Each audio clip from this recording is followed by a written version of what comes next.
Good morning, everyone. Welcome to Hot Topics, 10 a.m. Eastern Time here on the Don Lemon Show, on the Don Lemon Channel. We're happy that you are with us, and we have a fantastic show prepared for you. I hope that you had a good weekend, of course, and I also want you to hit the like, hit the thumbs up, because it does affect the algorithm, and more people become aware of us here, and also aware of our guests that we're going to have on today, who are also very accomplished, now independent journalists and thought leaders, okay? And so soon I'm going to bring in Rick Wilson and Katie Phang, but I just want to tell you that as we get started, history doesn't forget. Accountability always comes. And that's not just rhetoric, that's reality, because history, whether we like it or not, always demands the truth. When the world gathered, I don't know if you guys remember the Nuremberg trials, which we're going to talk about after the Second World War. It wasn't to celebrate a victory, it was to confront a sickness. And these trials weren't about vengeance. They were about verification, and they were about accountability. And hopefully there will be some accountability as we move forward right now. So let's bring in now Katie Phang, who is an attorney, an accomplished attorney, a legal analyst, and the host of the Katie Phang Show here on YouTube. You must support her. And Rick Wilson, a veteran political strategist, best-selling author, and the co-founder of the Lincoln Project. Good morning to both of you. Thank you so much. Rick, I really want to hear what you have to say, because I saw something that you dropped this weekend, or that you said this weekend, and I said, my goodness, I hope this man is right. And you talked about the accountability from the Nuremberg trials. And I just want to catch people up on exactly what the Nuremberg trials is, and then we're going to hear what they are, I should say, and we're going to hear from Rick and Katie. Let's roll it. In the aftermath of World War II and the Holocaust, several nations banded together to bring those responsible to justice.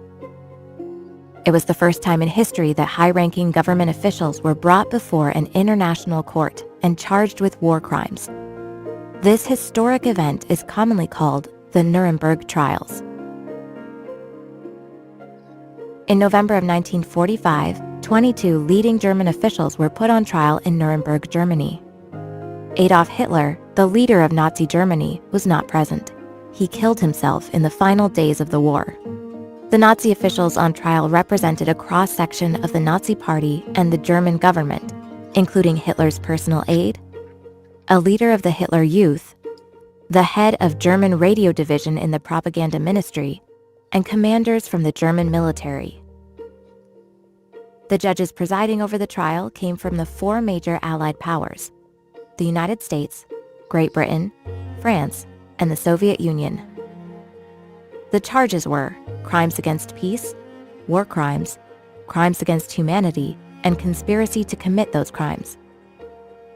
The Holocaust, in which Nazi Germany and its collaborators murdered 6 million European Jews, was not the main focus of the trial. While it covered a wide range of Nazi crimes, considerable evidence was presented about the Nazi efforts to murder the Jewish people.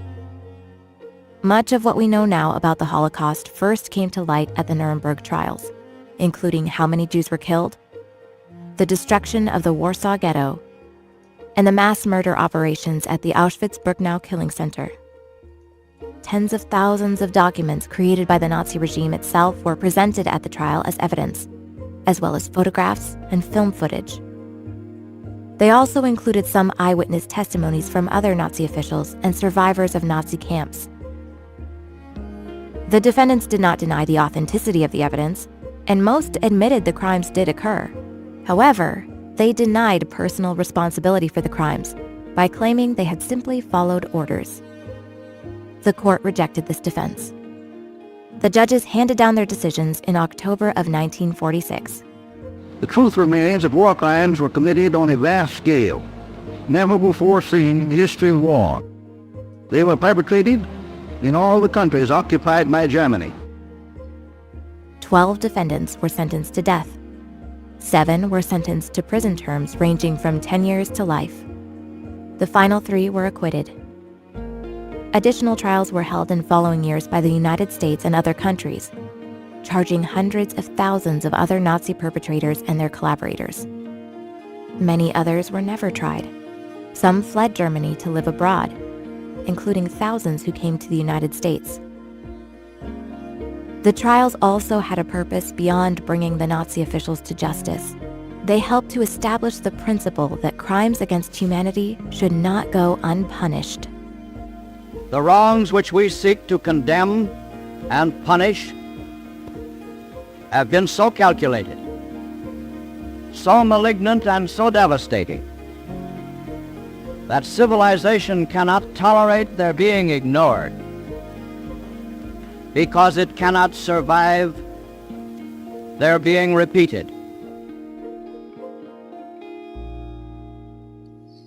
So thanks to the Holocaust Museum for that. Rick, this is what you said over the weekend. Mm-hmm. They're rounding up and taking Americans to holding centers and holding them for a day and a half, denying them a lawyer, denying them food and water, denying them medical care. People are going to sue you, motherfuckers. Mm-hmm. And I am here for it. Your name will be known. Your family's name will be known. Your address will be known. You will go to jail. You will pay money. You will lose your retirement. All of you who think I'm just following orders and that'll protect me, may I refer you to Wikipedia for the Nuremberg trials. Just following orders is not a sufficient protection. Rick, I believe that this is a possibility and something like it should happen for accountability. Go on, sir. What say you? Unless we do this as a country at the end of this road, if we survive this moment, at the end of this road, if we do not hold to account the people who have violated their oath of office and the Constitution, and I mean this from Stephen Miller at the top down to the masked ICE agent who won't show a warrant, won't show a badge, won't identify themselves, won't talk about probable cause. I believe we are going to end up with more of this. The thing about the Nuremberg trials we have to remember is that many of the crimes the German state committed started out against immigrants to Germany, started out against minorities in Germany, and it accelerated. The things that were happening in the 1930s in Germany didn't look like the Holocaust, but they were all the precursors for it. They didn't look like the Holocaust, but they were all the structural systems being built to round people up and put them on trains and send them to camps and kill them. This sort of thing is what state power does when it is unbounded and unaccountable. And my belief is that in the moment that this country decides it's going to fight back, we have to have both civil liability for all these people so they don't get to hide behind the cloak of government and qualified immunity. And then we have to have an accountability for the government officials who are running this from top to bottom. Katie, you are the attorney here on this panel. That's why we have you here, and a very accomplished one, as I've said. What are the possibilities for this? Because I don't know if these folks are protected. There are people in the comments, Katie, who are saying, well, they're protected because they're following orders. Not if those orders are unlawful. Nope. 100%. If they're unlawful, you don't have the protection. You also have domestic and international exposure. It's not just the war crimes that you're looking at, but, you know, by all accounts, what we're witnessing right now on the screen is domestic terrorism. Just because you flash a badge or just because you try to adorn yourself with some type of paraphernalia that you're trying to say makes you official, you cannot use the color of your office to commit illegal acts. Think about it, Dawn, how often that happens where we have cops, for example, that are the bad apples and an otherwise good bunch that sit there and they steal from people when they're executing warrants, or they commit heinous crimes like sexual assault in the context of perhaps a traffic stop. I mean, you cannot use the guise or the official kind of badge of law enforcement to be able to hide, mask, or immunize yourself. And then to Rick's well-taken point, you know, I'm so grateful you played that video, Dawn, instead of us just talking just straight out of the gate. The attempts to whitewash history that is happening in this administration is so that we don't have this context that you were to show. The dehumanization that Rick spoke about that were the precursors ultimately to the Holocaust, we are experiencing right now in real time, which is why the accountability has to be public. It has to include the evidence that is presented in these public trials. And I don't care if you want to call it a show trial, it'll still have teeth and it'll still have consequences. A huge part of our judicial system when it comes to the criminal side, especially, even in the civil context, is to serve as a deterrent. What can we do to stop things from happening again? Sometimes it's a long prison sentence. Sometimes it's a huge verdict. But these things have to happen. And that is what our judicial system was set up to do, to achieve justice for those that have been aggrieved and wronged. And before we went live today, something that Don, you and I spoke about is the following. I am not going to sit idly by and allow congressional candidates to blow smoke up my ass about what they're promising the people. I want to pledge from each and every congressional candidate that they are going to have these types of accountability hearings at a minimum. And then referrals are made for criminal justice to be achieved. That is the only way that I'm going to back a candidate at this point. In the absence of that, and you can call me about as radical as you want to think I am, but the reality is I'm about as damn conservative as they get when it comes to being a Democrat. But I am telling you right now, if we are not demanding that of our candidates, then we are failing Americans whole cloth. Because that is the only way that we are going to get the type of accountability that all of us deserve, and especially those that are being kidnapped, tortured, and being persecuted either because of their skin color, their surnames, or because the Republicans just say, fuck it, it's what we feel like doing today. Yep. Go ahead, Rick. Look, I think Katie's exactly right. I do not want to hear from any Democrats who say we're going to just get back to doing prescription drug prices and climate change policy with the minute we get back in power. If you do that, Democrats, the virus will continue to grow. These people will continue to abuse power at a scale we have never seen in this country before. And again, I want to get back to the two-tier issue here. And Katie probably obviously knows a lot more about this than I do.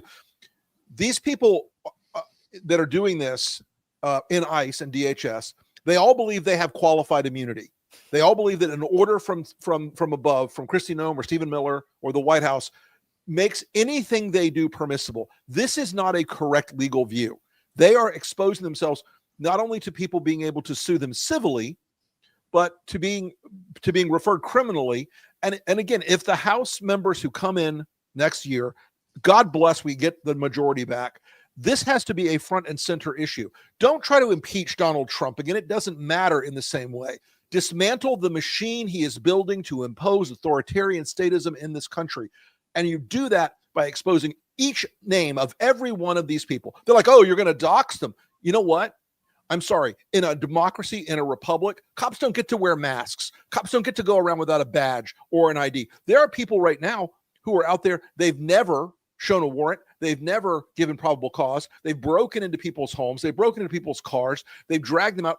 And they're doing this not only to people who are immigrants here, but to American citizens, and they don't give a fuck. So they need accountability. How do you begin the process of discovering who these people are, especially if they are masked? And the second question is, who are they? Because they hired all of these people, and how do we know that they are even, they have the capabilities or the qualifications to even do these jobs? As somebody said recently, it's like, I see so many fewer Proud Boys this year. Apparently they've all gotten jobs at ICE. You know, we don't know who these people are, but look, at some point when the House is when the Congress has a majority again, when the Democrats have a majority in the House again, here's what happens next year. DHS's budget is zero until they provide the names. Kristi Noem doesn't get a jet to fly on until they provide the names. Zero out the salaries of Bovino and Homan and all these other people that are running this operation. You zero them out. You use the power of Congress to bring the absolute legitimate accountability that Congress has a legal and constitutional role to pursue. You shut these people down. You basically say, no more Corey Lewandowski on the plane, Kristi. No more traveling for you, Kristi, except in coach. And you hold the line on the DHS budget. You zero it out. You just stop this. You end it. Because even if Donald Trump tries to move the money around, he's only got 2 years left at that point, knock on wood. And we're going to see that if Congress holds the purse strings as they should and they are legally able to, you start bringing pressure. So the names have to be put out there. The disciplinary reports have to be put out there. Because I was told recently by a source in the DHS sphere who said to me, they are keeping track of some of the bad actors that are out there. They do know that some of these people are going to have to be thrown over the cliff eventually. And so I want those documents. I want the list of who these people are. I want to know who the hiring practices what the hiring practices and standards were.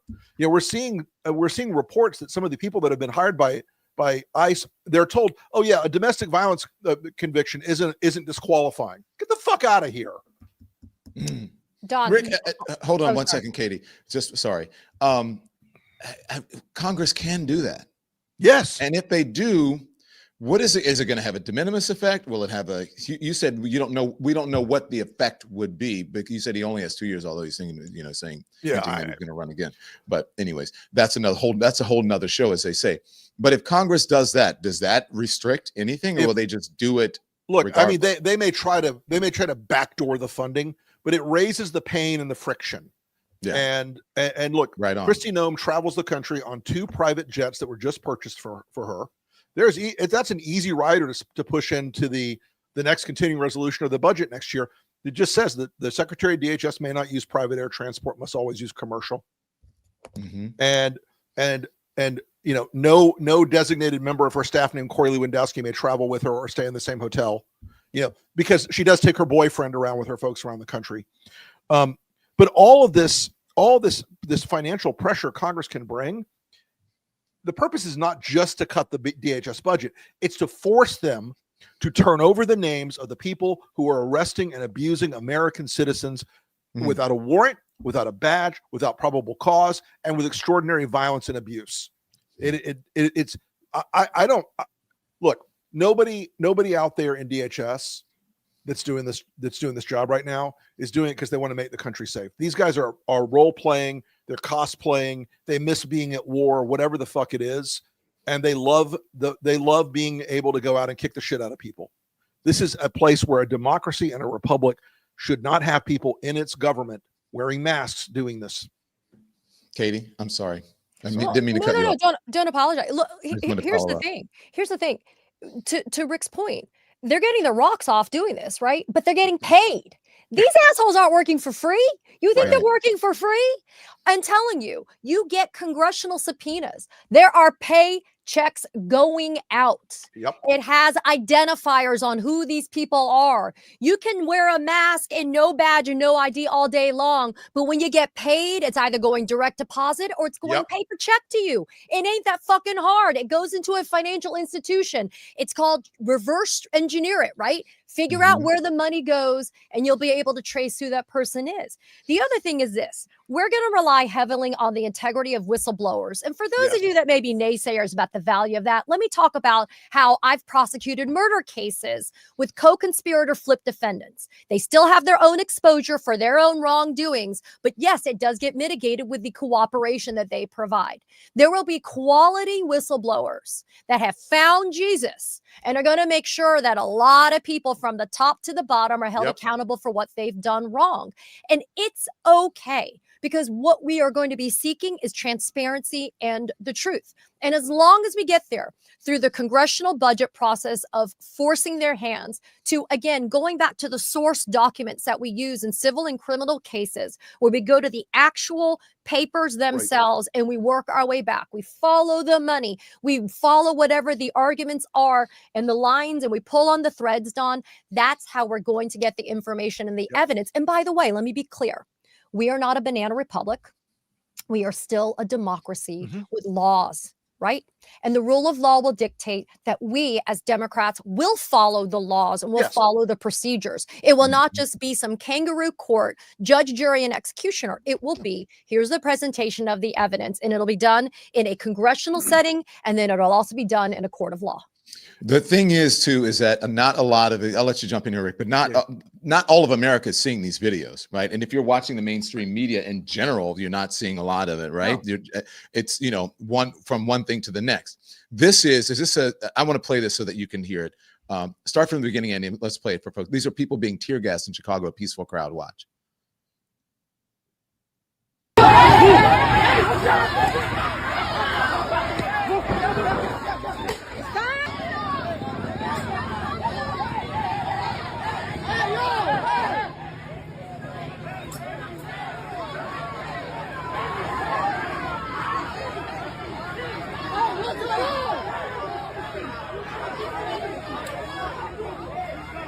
So Rick and Katie, you see these videos, and as I said, not a lot of people are, there's a tear gas going in. Yeah. Not a lot of people are seeing these videos just because of the state of the mainstream media right now. I never thought I'd use that term. But I was criticized last week or the week before for telling people, especially black and brown people, Rick, you can't do that, right, Katie? That they should just check out their Second Amendment rights. You should just know, right? Because 100%. tyranny of the government, a well-regulated militia, that sort of thing, but just know.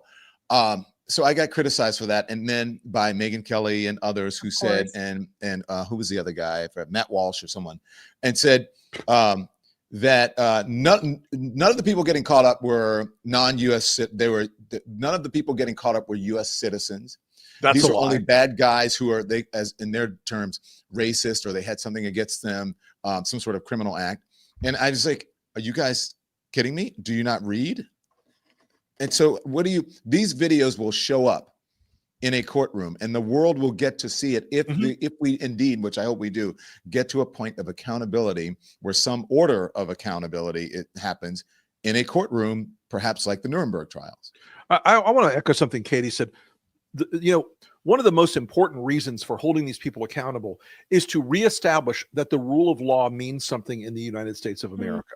That the rule of law, the procedures of the court, the procedures of policing, the procedures of law enforcement are once again a centerpiece of what we do, not an exception to what we do. And the automatic defense of all of these abuses of power by this MAGA media machine, which somebody said, independent media is the only way we see this. And you're right. It is. We're the only way you guys are going to see and hear a lot of this stuff, because the corporate media has become very frightened. But if we don't have a world where everyone in the process, from the people who are protesting, the people who are protesting, no, you can't shoot the police. No, you can't throw rocks at the police. For the people who are protesting, to the cops on the other side of the equation, everybody has to play inside the bounds. And if the legal side, if the policing side isn't playing inside the bounds, the way to get to them is through the courts, is through civil exposure, is through congressional exposure, and it is also through naming them.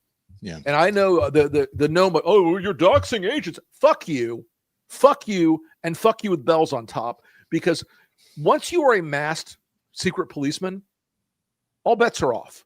Yeah. Yeah. So Don, there's a federal judge in Chicago. I want to remind people, because some of the judges are holding the line. We got to give them credit when they do it, right? Sure. There's a judge named Sarah Ellis, and she's been handling one of the bigger cases that was brought by a number of journalists and other private protesters and members of the clergy that have been gassed, that have been abused, that have been violently attacked by federal agents.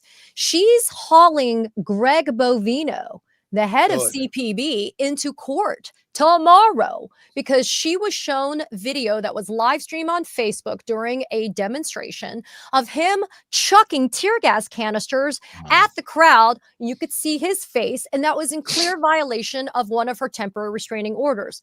Now, the real thing is, when the judges see this open defiance, what do? And the judges can do things up to and including incarceration for violation, direct contempt of the court order. That's what we need to start happening. That's when the accountability starts chipping away at this perceived shield that they think they have that protects them from it. Furthermore, when you get back into office because you vote and the Democrats have the majority again, then you're going to hopefully get a freaking civil rights division back at the Department of Justice. Donald Trump has dismantled it. So when it comes to civil rights abuses at the hands of law enforcement, inclusive of federal agents, there is no enforcement of that right now. It's Harmeet Dillon and other law lackeys and other ass kissers that are running these divisions. And so when you actually have people that are controlling the levers of power that give a fuck, then you actually have accountability through real government mechanisms. And so it doesn't rely upon people just privately suing or the government doing, because at this point, you're only going to be able to get it through the Department of Justice, and they're not going to do shit for you. Yeah. Katie Phang is the host of the Katie Phang Show right here on YouTube. Make sure you support her. You heard what Rick said about independent media. Rick is also the co-founder of the Lincoln Project, veteran political strategist, best-selling author. Thanks to both of you. Thanks, guys. Thanks for having us. Support today comes from Henson Shaving. Now, I've tried just about every razor under the sun, electric, disposable, subscription, and they all promise a smooth shave. But smooth doesn't always mean gentle. That's what I love about Henson. Their razor is made in an aerospace machine shop, the same place that made parts for a Mars rover in the International Space Station. Now, you can feel that precision the second it touches your skin. The blade barely extends past the razor's surface, less than the width of a human hair. And there's no irritation. There's no razor burn. There's no plastic waste. Just a clean, skin-friendly shave that feels like confidence, not punishment, okay? And once you've got your Henson razor, replacement blades cost just a few bucks a year. No subscriptions, no gimmicks. So head over to hensonshaving.com/lemon and use the code LEMON for a free pack of 100 blades with your razor, enough for 2 years of shaving. That's HENSON shaving.com/lemon. Support for the show today comes from MSI Reproductive Choices. In sub-Saharan Africa, millions of teenage girls drop out of school every year because they get pregnant. Not because they want to, but because they don't have access to birth control. MSI is changing that. They go where no one else goes, giving girls contraception, safety, and control over their futures. For just $26, you can give one girl birth control for 4 months, for 4 years, for 4 years. That's 4 years to finish school, to dream, to live her life. They're one of the top-rated nonprofits on Charity Navigator and Candid, and I've seen their impact firsthand. This is real, life-saving work. So here's what you should do. Text LEMON, LEMON, to 511-511, or you can visit msiunitedstates.org. That's M as in modern, S as in safe, I as in informed. How many girls will you help? How many? Text LEMON to 511-511 today. Message and data rates may apply. And thank you to our sponsors. So I want to thank Rick and I want to thank Katie. And I just want to, a few words from me. And then you're going to hear from some people who are fighting back, which will hopefully give you the spirit and the encouragement and the motivation to do the same, to know that you are empowered. And these people are basically cowards, okay? So you know what Rick and Katie just said, and what I just said, and I mentioned it at the top of the show, that history doesn't forget, that accountability will come always. And it's not just rhetoric. This is reality, because history always, whether we like it or not, when we look back through history, it always brings clarity to the situation, and it brings truth as well. Because sometimes people are just too close to it and they just follow the leader. And at this point, they're following the dear leader. So when the world did finally, it took a while to gather in Nuremberg after the Second World War. As I said, this wasn't to just celebrate like we won a victory. It was really to confront a sickness that ran rampant through society and really the world. Because, people talk about what happened in Germany, et cetera, but the world sat by for a long time and let this happen. The Nuremberg trials weren't about vengeance. It wasn't about verification. It was really about accountability. Those trials were the world saying, no more lies, no more hiding behind orders, no more pretending not to know. Judges, witnesses, the accused, all stood in that one room where conscience was the only law left standing. And from that moment forward, the excuse of, well, I was just doing my job. I've seen some of you in the comments saying, I was just doing my job. Well, that was forever disqualified as a defense for injustice, because you cannot follow unlawful orders. You cannot treat someone in an inhumane way and expect to get away with it, especially on a large scale. And so, and I know some of the critics are going to say, well, these people are not citizens. They should not be here. Well, first of all, okay, they're not citizens of the United States, but our Constitution says all persons should get due process in this country, not just American citizens. And the way that you're treating people and you're rounding them up based on their skin color or their last names is just and the way they look, it's just absolutely ridiculous. I can't stop thinking about just how the world stood by and all these things right here, just now watching what's happening in our own country, looking at that video, being detained without due process, citizens, sometimes even permanent residents, being pulled off the streets. And you know that's happening. I was speaking to Katie. She interviewed a gentleman. She said she had a real crash out moment where she realized that this person that she was interviewing was someone that she had connected with just, on a, not a personal level, but by watching the video online. And she's like, this is awful that this happened to this person. And mid-interview, she realized, oh my gosh, this is the same video of the person that I had seen, and now I'm interviewing them. Families are separated in the name of policy. Who have we become? And an entire political machine insisting that this is law and order. This is how it's done. Law without justice isn't law at all. It is just paperwork. An order built on fear is just organized cruelty. So Rick Wilson is right. There's going to come a day, and maybe that day is not tomorrow, maybe not soon. Hopefully it will be soon, though. There's going to come a day when people are going to have to answer for what is happening right now. And I'm not talking about, vengeance, right? I'm talking about truth. And I'm talking about accountability. And for people for it to be recognized by everyone that we will never do this. Because I do believe that the moral arc of the universe, as Dr. King said, bends toward justice. But that only happens if we have the courage to pull it there. We have to pull it, that arc and that moral justice, in the right way.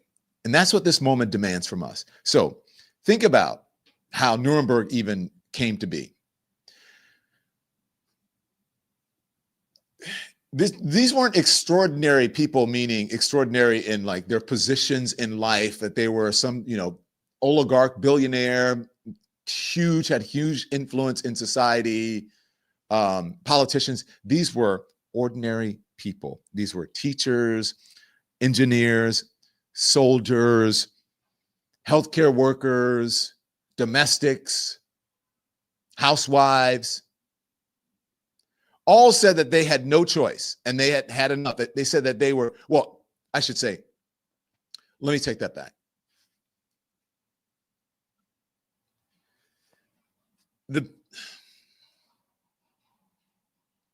The people who were involved got co-opted, as they are, and I talk about people being co-opted now, right?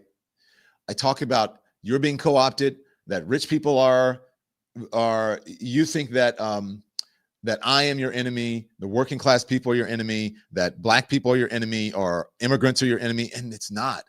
The immigrants aren't dividing. They're not taking your jobs. Trans people are not taking your jobs. Immigrants aren't taking the jobs that you want. Are you kidding me? But back then, it was ordinary people who were following the orders, is what I want to say. They were the ordinary people who were following the orders. For what reasons? Very similar to what the reasons are, I'm sure, now that they're following. They said that they were protecting their country back then, right? They thought that they were on the right side of history, but history didn't accept that answer, that they were protecting their country. Because you always have a choice, ICE agents, members of the law enforcement, you always have a choice. And that's what America is facing, I believe, again today, is a moral test disguised as politics. Because we see citizens rounded up, their rights are suspended, their fates sealed by, which is something that's very important, by algorithms and orders. Depending on what algorithm you have, what you are, it just keeps constantly reconfirming your beliefs and pushing out the stuff that keeps you co-opted and in many cases radicalized. We see leaders who wrap cruelty in the flag, right? And then they call it patriotism. I call it performative patriotism, where people who believe that it's just about the flag and standing there with your hand over your heart and I pledge allegiance and then singing the national anthem. That's really not what patriotism is about. Patriotism is understanding that you don't have to stand for the national anthem. That's all well and good, but you don't have to. You don't have to put your hand over your heart. You can actually kneel. That's what the Constitution is about. That's what being an American is all about. You may not agree with it, but that is your right as an American, to express yourself freely. We see far too many neighbors staying silent because it's easier to watch than to speak. It happened back then and it's happening now. That is not patriotism. That is co-option, but it is conscription, but it's a moral surrender. I'm surrendering my morals. It's what the old folks would call going along to get along. Oh, they're go along to get along. People are going along just to get along and not thinking about it. But that's not going to stop these people from being prosecuted. I do believe that in my heart, 100%. The men at Nuremberg, not all of them were monsters. Many were bureaucrats, paper pushers, men who convinced themselves that they were protecting something that was noble, like their country, right? But at the end of the day, justice didn't care about their job title. There was only one question asked, and that is, did you know? Did you know? And when the answer was yes, I knew they were judged accordingly. But what? Well, because, I was trying to save my country. That's not it. That's not right. So let me ask us, all of us, Americans, right now in 2025, do we know, do you know? Do we know what's happening in our detention centers? Apparently, a lot of folks who are in the media don't because they keep defending it. A lot of politicians apparently don't because they keep defending it and lying that these are just bad criminal people who are here illegally. And no, most of these people don't have criminal records. Many of them are Americans, either native born or who have been here for a while where they have become citizens.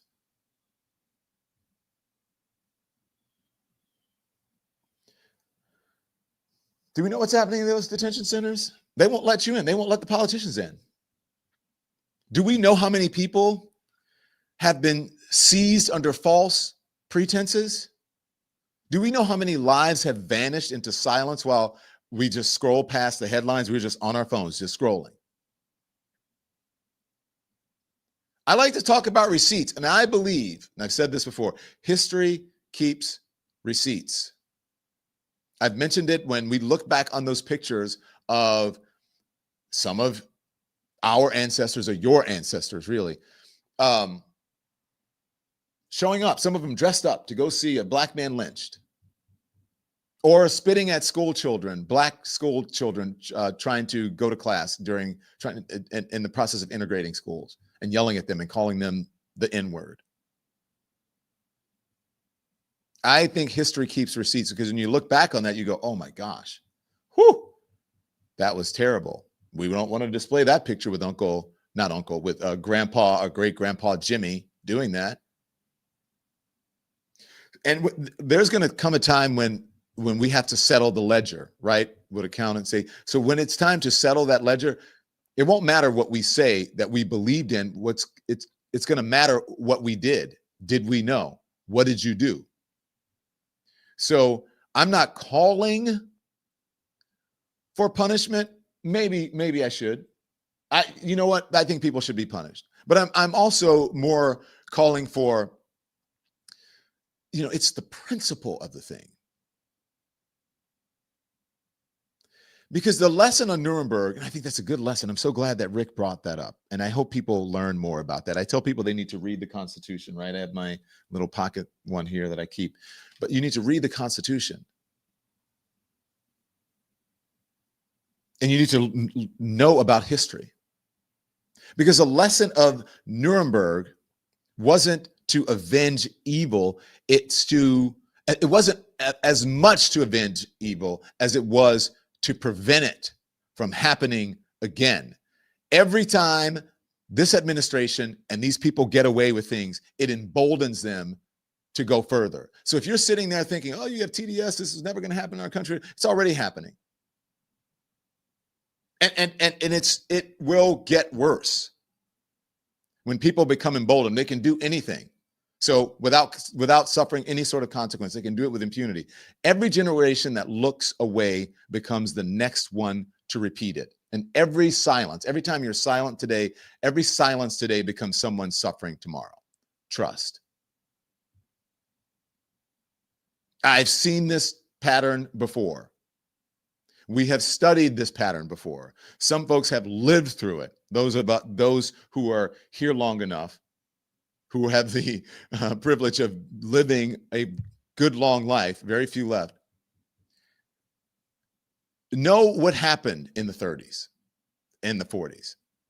And they know that we interred Japanese Americans. They know that we sterilized women without consent. They know that we performed awful medical treatments on Black members of the military, the Tuskegee Airmen. We know about all that. We beat civil rights protesters and called it keeping the peace. And the polling back then, which is just showed that most people in the country, at least initially, and maybe even I'm going to double check that. But I know initially, most people in the country did not want the civil rights marches. They didn't believe in it. They were pushing too fast. They were changing our country and our heritage. Same shit that we hear now. It can happen here because it already has. The question is whether we have learned enough to stop it from happening again. And look, if you think that these comparisons that I'm giving are too harsh, I want you to ask yourself, how far down the path of dehumanization do we have to go before we realize that we have crossed the Rubicon, that we have crossed the line? That we have crossed a line. There's a better way of saying it. How much fear are we willing to tolerate in exchange for the illusion of safety, the illusion of comfort, which I always say is a poison? So Rick Wilson's warning isn't about fantasy. It's about the present, yes, right now, and it's also about history. Every society normalizes injustice eventually has to face this. Every society that normalizes justice will eventually have to face it. Why did we normalize this? I mean, look at Russia and the USSR. Look at over time what happens, how things change. But the lesson, especially if you're comparing it to Russia or the USSR, is that if you don't learn your lesson, then you can fall back in it, or the progress that you've made can be stagnant, or you can regress. Every regime that weaponizes fear eventually meets judgment. Maybe it's not in the courtroom, but in the collective memory of a people who finally wake up. So, to every one of those officers out there, to every one of those agents, to every official who thinks that, I'm just following orders is what they say, remember this moment, because the truth has a long shelf life. And you heard what Katie said, reverse engineer it. Those paychecks are going somewhere, and that's recorded in our government. Now, with the people in charge, firing all the statisticians, and all of the people who are witnesses and documenters of such history, getting rid of those and creating their own history and their own present, it may be tough, but it's not undoable. It's not impossible, because the truth has a long, long shelf life. And one day when the cameras come back around, the world will ask, not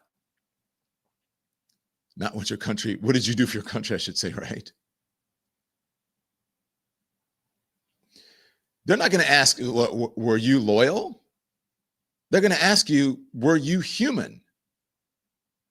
Were you compassionate? Humanity must always outrank hierarchy. Morality must always outrank obedience. And real justice, true justice, must always outrank fear, because one day history is going to ask what we did when people were dragged from their homes, when they were dragged out of carpool lines at their kids' schools, when they were dragged out of grocery stores and parking lots, and their neighbors disappeared, when they were just dragged from their own homes. When silence felt safer than compassion. And when that moment comes, when America is asked to testify before the judgment of history, neutrality, it's not going to be a defense. So just remember that, justice is really not about avenge. It's about, remembering what happened so it doesn't happen again. It's about making sure that what happened once doesn't happen again. So I want you to remember this, okay, as we move forward. The arc of the universe may bend slowly, but it never bends towards tyranny. It does bend toward justice, but it also bends towards truth, towards courage, and of course, again, as I said, justice, but only if we push it in that direction. So I want you to push, I want you to speak, I want you to resist, I want you to be careful.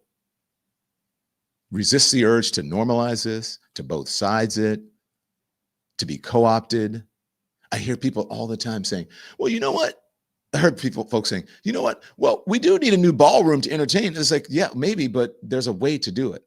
Since when does the outcome outweigh the process? It's not what should be happening here. The ballroom is, the White House is not Donald Trump's. It's a federal building. It belongs to you. So the question is not whether there will be justice. The question is when that moment of truth does come. When it does come, and it will, whose side will you be on? You're going to hear from people who are fighting back as an example right after these words. Support comes from Ollie. If you've seen my dogs, you know their family, they run the house, and like any family member, they deserve the best. That's why I switched to Ollie. Ollie makes fresh human-grade dog food, real beef, chicken, turkey, lamb, all cooked slow and delivered right to your door. My dogs went from sniffing to tail wagging in seconds, and honestly, their coats have never looked better. Energy is great too. Ollie's team of vet nutritionists designs every meal to match your dog's needs. Just take their quick 30-second quiz, and they're going to create a plan that's as unique as your pup. So go to ollie.com/lemon and use the code LEMON to get 60% off of your first box. And if your dog doesn't love it, they're going to give you your money back. That's OLLIE.com/lemon, code LEMON for 60% off. This episode is sponsored by BetterHelp. You know, I've had therapy sessions that changed my life. A few words, a small breakthrough, a safe space to just breathe. Those moments really matter. BetterHelp has helped more than 5 million people find that same space, connecting you with licensed therapists online from wherever you are. You fill out a quick questionnaire. They match you with someone who fits your needs. And if it's not the right fit, you can switch, and you can do it at any time. So sometimes the bravest thing that you can do is ask for help, and BetterHelp makes that easier. So if you have been thinking about it, this is your sign. Visit betterhelp.com/DonLemon to get 10% off of your first month. That's betterhelp.com/DonLemon, because taking care of your mind is taking care of your life. Thank you to all of our sponsors. Boy, oh boy, now more than ever, we need to take care of our minds. Okay. Just some example for you, some motivation of people who are fighting back. Now, I am told the reporting is that this person is a New York City police officer, who is fired up and who has had enough. He's outraged by the tactics of these agents that are just grabbing people up willy-nilly and not following the rules. Now, keep in mind, a New York City police officer who has had enough. Okay, I want you to sit back and watch this. It's a little bit long, but he stands his ground. And as always, some of the language you may not appreciate, but it's up to you. I'm not easily triggered by that. I'm not squeamish by the language. But guess what? He stood his ground.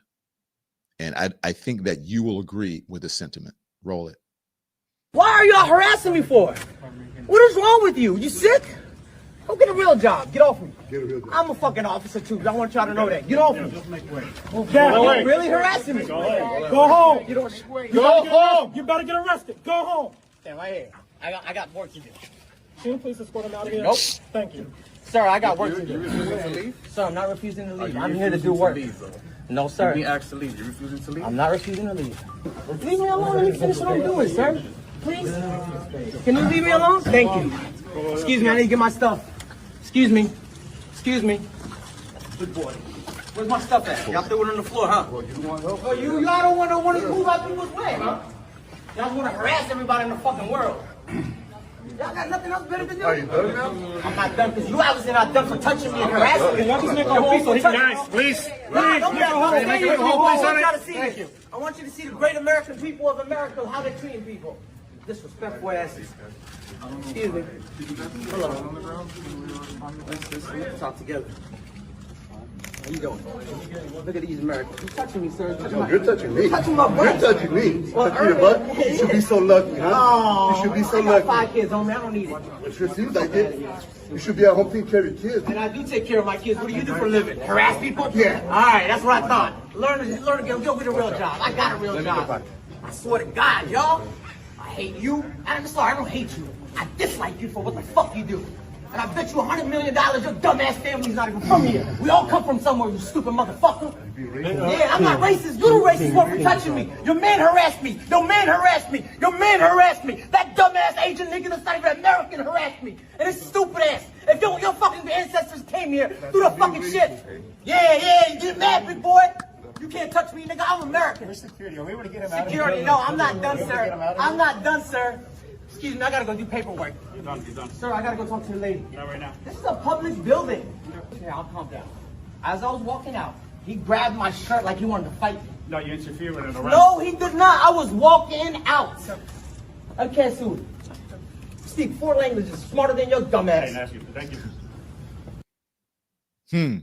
Speak 4 languages and is smarter than his dumb ass. Smarter than his dumb ass. I think that's the energy we need from everyone. And I always tell people, know your rights. Know your first, second, third, fourth, Fifth Amendment rights. Consult a lawyer. All of the rights are available to you to protect yourself and to fight back against tyranny and a tyrannical government. Just remember that. And these things, so here's the thing, okay? Because we have been talking about Nuremberg and we've been talking about now. These things don't just all of a sudden happen, right? They happen by people who, people start getting used to things, right? Like I always say that Donald Trump is the imprimatur, or some people say imprimatur, the imprimatur of hate and bigotry because he's made it okay. It's fashionable to some people. It's okay for me to be a bigot. I can display it now. I don't have to hide it. I can go and I can do blackface, or I can do an insensitive Halloween costume, or I can say things to people. I can be a Karen. I can call people the N-word. I can do all these things. You must stop it before it grows and continues. If you see someone being a bigot, if you see an ignorant person, if you hear them say something, you must say something. You must not stand for it or turn away and just be quiet or smile and laugh.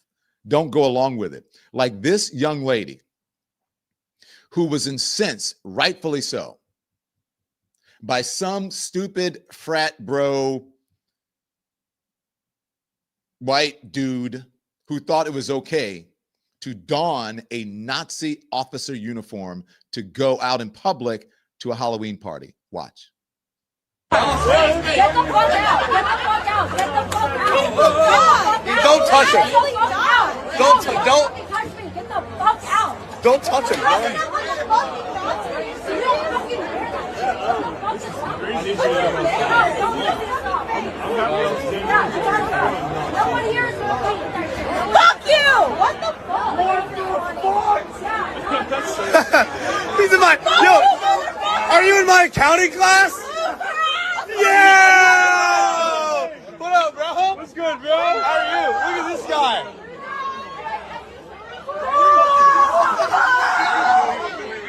Fuck you! This is terrible. What the fuck is your problem? Is this serious? Oh my god! No, I have no idea. We're seeing you on the second. No.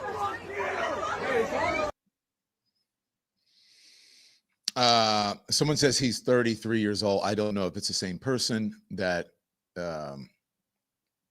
apparently a man identified as Kenneth Leland Morgan, again, this is according to the reporting, dressed as a Nazi days ahead of Halloween, got in an altercation in Athens, Georgia, and then he was arrested. Now, how someone thinks that's okay is beyond me, but not really, because this is where we are right now. And unless you stop it, as I said, it's going to continue to go on. It's going to continue to go on. And that's why people, with all of this language that we hear from, people like that we heard, and people got so upset from Charlie Kirk and all of that. But, it's not racist. He was a hero. He was a civil rights icon. It's all bullshit. That's what you need to do when you hear and see this type of thing. If you hear someone saying some shit about a woman, if you hear someone saying some shit about a black person, if you hear someone saying some shit about an Indian American or any of it, just tell them it's not cool. And you have to do what these people do. You got to fight back.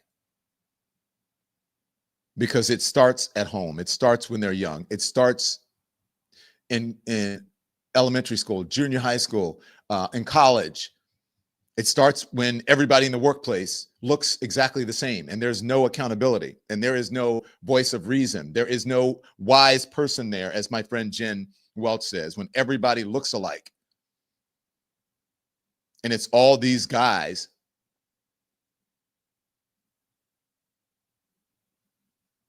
that are in daddy's credit card and they feel like they own the world. My dad's a lawyer. He's going to sue you. That kind of person.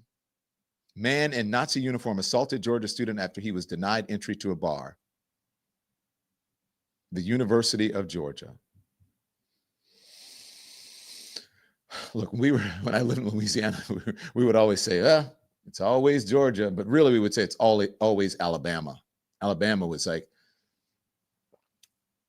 I grew up in the deep South. And Louisiana, I mean, it was, when I grew up in the 60s, 70s, and 80s, it was tough. It was a racist ass place. Georgia, but Alabama was always the worst. And look, I'm speaking in generalizations there, but people would say when we were growing up, they would wonder if someone was racist, and you'd say, where are they from? And they'd say Georgia, and they're like, oh, yeah. Have you ever met anyone from Georgia who's not racist? I mean, Alabama, not Georgia. Have you ever met anyone from Alabama who's not racist? That was the saying for people in Louisiana, which was one of the reddest of red states. And so Alabama, Georgia, crazy, but it's not just there. It happens everywhere. So thank you guys. If you want to know anything about the Don Lemon Show, here's what you should do. You should go to donlemon.com. You can click on watch because that's our main show. And then you can become a member and you can also subscribe. Subscriptions are free, okay? And go support us and support everyone who is a part of independent media. Thank you so much to Carol Jones. Keep putting them on the front page, Don. People need to see it all. And also, the time to shut this shit down was when Trump incited an insurrection. That is from Aaliyah Hunter. Incited an insurrection. Mitch McConnell and the GOP officially destroyed the country at that point by not convicting him. Merrick Garland was ineffective as the AG. 100% correct. Also, if you want to know, you can check out our merch. Katie Phang said she loved my merch when we were speaking in the green room before the show. And also you can get, we have our Don Lemon Show mug, all of our stuff. So anyways, there we go. So go check it out, okay? So thank you so much, everyone, for supporting us. We appreciate it. I think do we have a merch photo, at least one? Yeah, we have one. Who is it? This is Cassandra from California. Full-length body shot of gorgeous Cassandra and her Don Lemon biggest fan. A beautiful person, beautiful home. Thank you for your support, Cassandra. Thank you so much to all of the Lemon Heads and members of the Lemon Nation. Okay, so thank you guys for joining us. Until I see you back here at 5 p.m. Eastern time for our live then, for Lemon Live at 5 on the Don Lemon Show on the Don Lemon channel, turn the TV off. Thanks everyone for watching. Your support means the world to us. So make sure you hit the like button and you subscribe to our channel to make sure that you never ever miss a video. We're live every day, 10 a.m. Eastern time. We drop even more content at 2 p.m. Eastern and 5 p.m. Eastern. And if you want more Don Lemon Show content, we'd love for you to become a member of the Lemon community, where you will receive access to special community posts. You'll get exclusive content and members-only live shows. So head over to our channel page or click the join button on this video. Again, thank you for watching. We appreciate your love and your support, and we will see you next time.